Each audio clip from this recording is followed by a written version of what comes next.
Bonjour les enfants, je m'appelle Sophie Kilzi, je suis orthophoniste. J'aime lire des histoires pour les enfants. C'est très important pour le développement de leur langage et pour les préparer à eux-mêmes devenir de bons lecteurs. Vous êtes prêts? J'ai choisi une nouvelle histoire aujourd'hui. Elle s'appelle Cendrillon. Notre histoire d'aujourd'hui s'appelle Cendrillon. Qui connaît l'histoire de Cendrillon? Je suis sûre que beaucoup d'entre vous la connaissent déjà. On commence.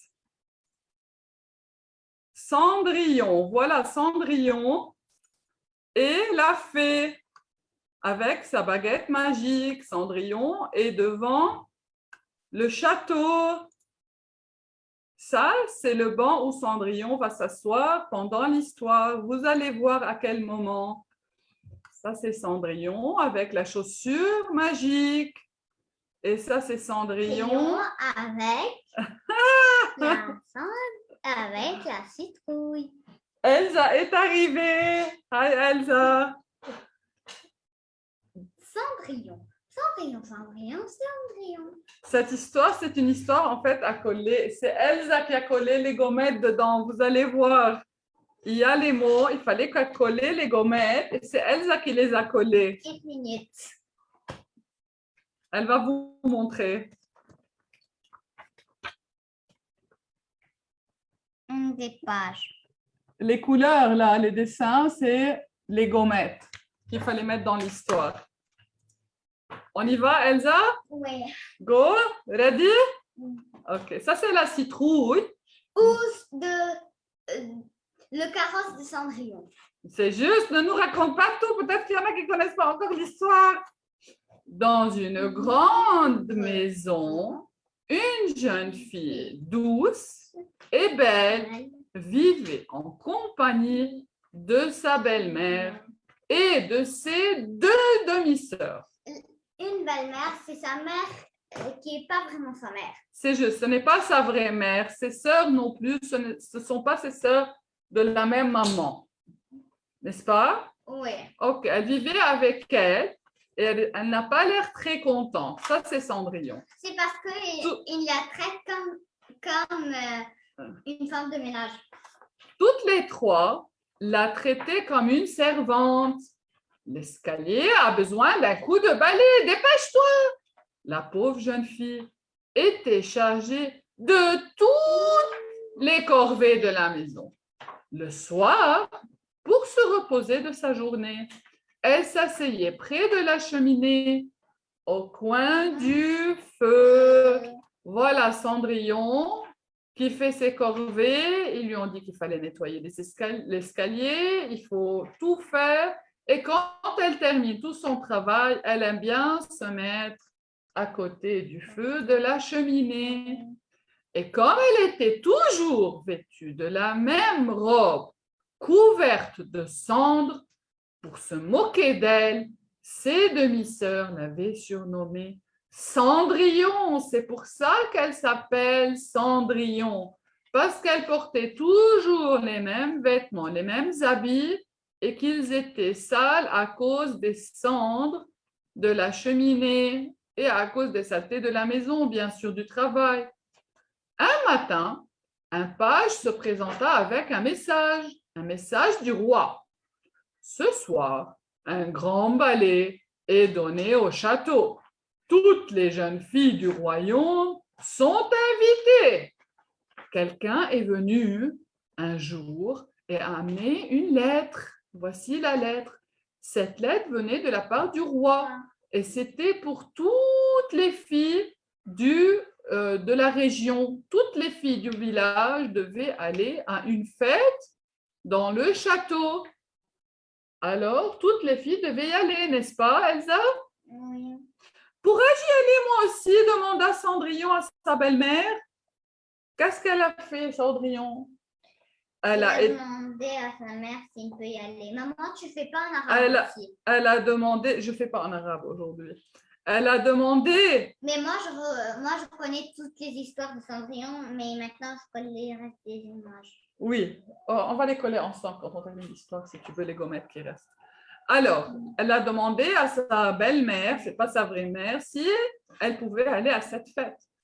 Toi, ma pauvre enfant, mais avec quels vêtements? Allons, ce n'est pas sérieux et tu nous ferais honte. Elle n'est pas gentille, sa belle-mère. Elle n'a pas accepté parce qu'elle lui dit qu'elle n'a pas d'habits qui peuvent aller pour la fête et qu'ils auraient honte si elle vient. Cendrillon passa sa journée à repasser, coiffer et aider ses demi-sœurs à se préparer. Mais où sont donc mes bijoux, Cendrillon? Plus vite, on nous attend. Cendrillon n'a fait toute la journée que coiffer, brosser les cheveux et les aider à s'habiller aux autres filles, à ses deux demi-sœurs qui ne sont pas ses vraies sœurs, et les autres sœurs lui demandaient où sont leurs affaires, les bijoux, la robe, tout ce qu'il fallait pour aller au château. Le soir, n'y tenant plus, Cendrillon courut se réfugier au jardin. Assise sur un banc, elle laissa éclater son chagrin. Elle aurait tant aimé aller au bal du château, elle aussi.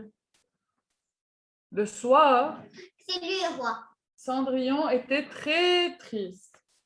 Elle sort et elle s'installe sur le banc dehors et elle se met à pleurer parce qu'elle n'a pas été à la soirée organisée au château. Elle avait vraiment envie d'y aller. Soudain, une étrange lueur apparut. C'est sa marraine. C'est juste. Soudain, comme ça, de façon inattendue, une grande lumière est apparue. Allons, mon enfant, cesse de pleurer. Je suis ta marraine, la bonne fée. Sèche tes larmes. Toi aussi, ce soir, tu iras danser. C'est la fée. La fée a apparu devant elle et elle lui a dit qu'elle va aller à la soirée quand même. Elle ira à cette soirée. Elle va l'aider. Allons, dépêchons, Cendrillon. Pour commencer, apporte-moi cette grosse citrouille. Il me faut aussi des souris et les 2 plus gros lézards que tu puisses trouver. La fée lui a dit, on va se préparer. Allez, il faut bouger, allez plus vite que ça. Il me faut une grosse citrouille, des gros lézards et aussi, qu'est-ce qu'il fallait d'autre? Des souris. On va voir pourquoi il lui faut tout ça. Elle en a besoin. Maintenant, regarde bien, dit la marraine à Cendrillon, avec ma baguette magique. Il me suffit de quelques abracadabras pour faire apparaître un splendide carrosse et ses fiers chevaux. Allez, en route, les cochers te conduiront au bal. Qu'est-ce qu'elle a fait, la fée? Qu'est-ce qu'elle lui a dit à Cendrillon? Tu vas voir, je vais tout transformer. Tu vas avoir un carrosse avec des chevaux et tout ce qu'il faut pour que tu puisses aller au château à la soirée. N'est-ce pas, Elsa? Oui. Elle va tout arranger. Mais gentille marraine, dit Cendrillon, je ne peux pas y aller avec mes pauvres vêtements. Oh, que je suis étourdie, répondit sa marraine. Abracadabra! Et voilà Cendrillon, vêtue de la plus magnifique robe de bal et de chaussures de cristal. C'est pas encore fini, les enfants. La fée avait oublié d'habiller aussi Cendrillon avec de très beaux vêtements. Quand Cendrillon lui a dit tout de suite, elle a pris sa baguette magique, elle a fait sa magie, abracadabra, abracadabra, et elle a habillé Cendrillon avec une très belle robe, de beaux escarpins, des belles chaussures et des bijoux, un grand collier. Oui, Elsa. Moi, je vais m'asseoir sur le canapé pour finir les gommettes. Ok. Va, Cendrillon, mais n'oublie pas, à minuit, il te faudra rentrer, car alors la magie s'arrêtera. Elle lui a expliqué, fais très attention. Quand il sera minuit, C'est-à-dire quand les aiguilles seront sur le chiffre 12, en pleine nuit, tu devras rentrer parce que l'effet de la magie va disparaître. Tout va redevenir comme avant. Fais très attention à l'heure qu'il sera. Cendrillon grimpa dans le carrosse en s'écriant « C'est promis, marraine !» La fée a transformé les souris en cavaliers, non, les souris en chevaux, les lézards en cavaliers et le carrosse, c'est avec la citrouille qu'elle a fait le carrosse. Elle se prépare et elle s'en va. Elle dit à la fée qu'elle n'oubliera pas qu'à minuit, tout va redevenir comme avant. Cendrillon arriva au château et entra dans la salle de bal sous les regards emplis d'admiration. Elle arrive au château et tout le monde la regarde. Tout le monde l'admire.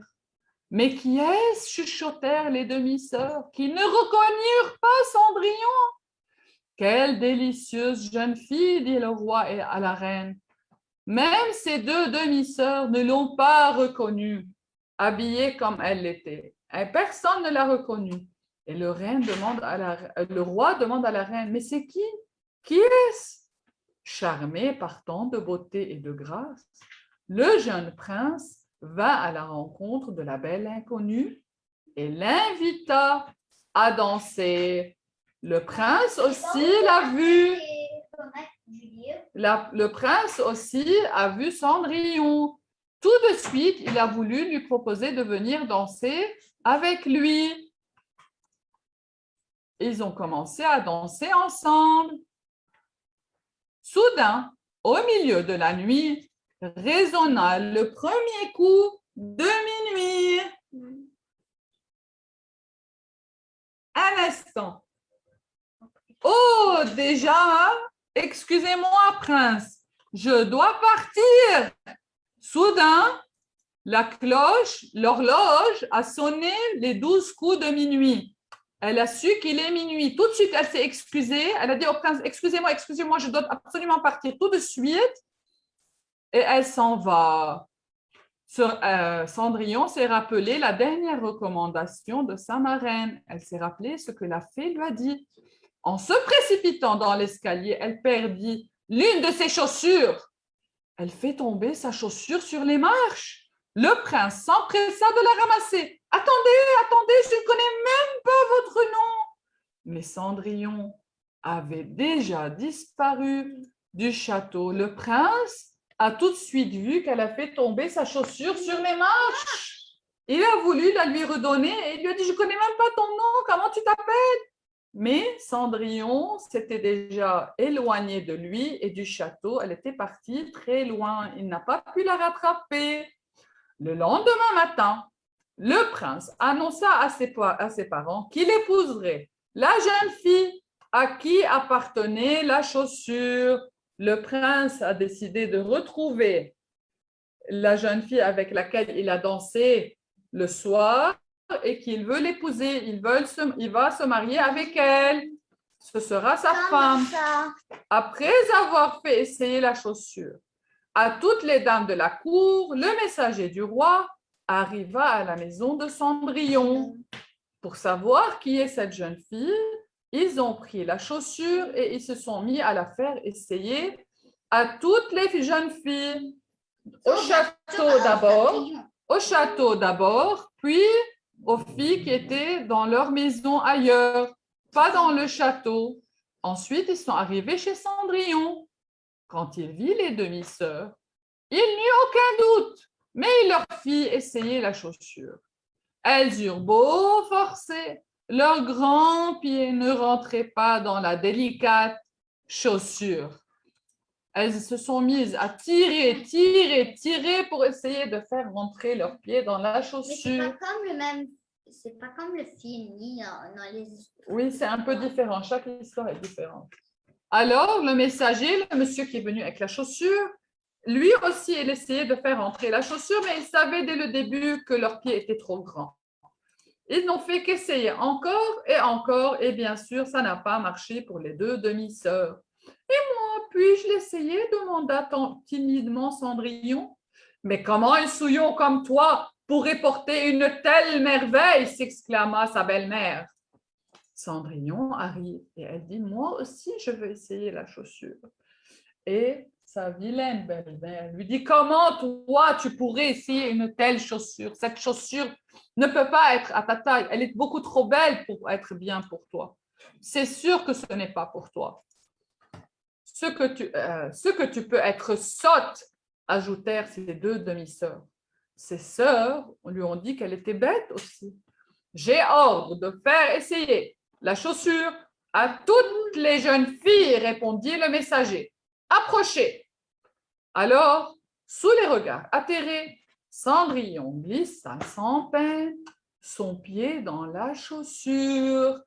Le messager a dit devant la belle-mère et les deux demi-sœurs que le roi lui a dit, et le prince aussi, que toutes les filles devaient essayer la chaussure, sans exception. Cendrillon s'installe.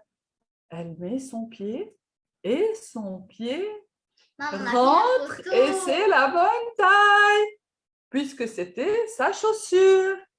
Puis Cendrillon sortit de sa poche l'autre.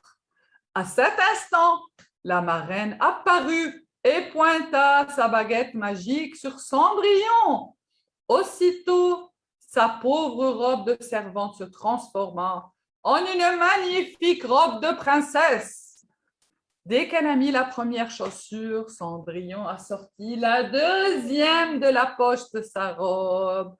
Et soudain, la fée apparut devant tout le monde et elle la retransforme avec sa baguette magique. Abracadabra, elle lui remet une très belle robe. Mais quand même, elle la transforme. Ils n'ont pas montré les souris. Moi, je connais les souris et le chat et le chien et tout ce blabla. Oui, mais parce qu'elle est différente, celle-là. Et ils sont plus longs, et les autres, ils sont plus longs quand même. Va, lui dit sa marraine, on t'attend, accompagné du messager. Cendrillon monta dans le carrosse royal. Qu'est-ce qu'elle lui dit, la fée, alors? Elle lui dit, vite, vite, vas-y, va au château, retourne au château, monte dans le carrosse. Le prince t'attend, puisque c'était elle. Il veut l'épouser, il veut se marier avec elle. Le prince était fou de joie et Cendrillon, elle n'aurait jamais rêvé d'un tel bonheur.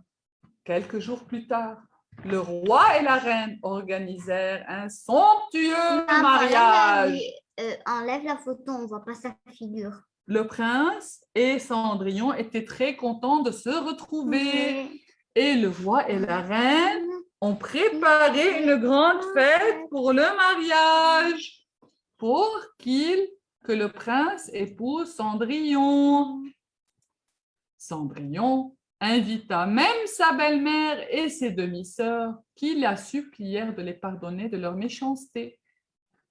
Même Cendrillon est tellement gentille qu'elle a accepté, qu'elle a décidé elle-même d'inviter sa belle-mère et ses demi-sœurs qui regrettaient qu'elles étaient méchantes avec elle. Elles ont regretté.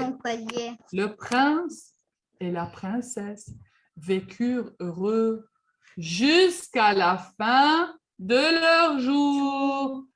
Alors, ils se sont mariés et ils se sont beaucoup, beaucoup aimés. Ils sont restés ensemble toute leur vie.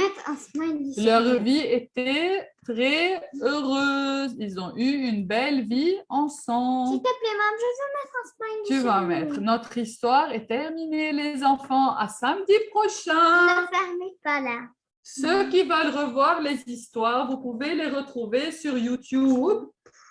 Avec mon nom, Sophie Kildi, vous retrouvez les autres histoires qu'on a déjà lues avant.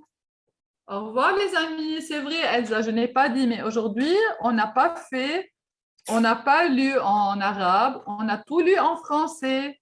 On est en train de changer un petit peu.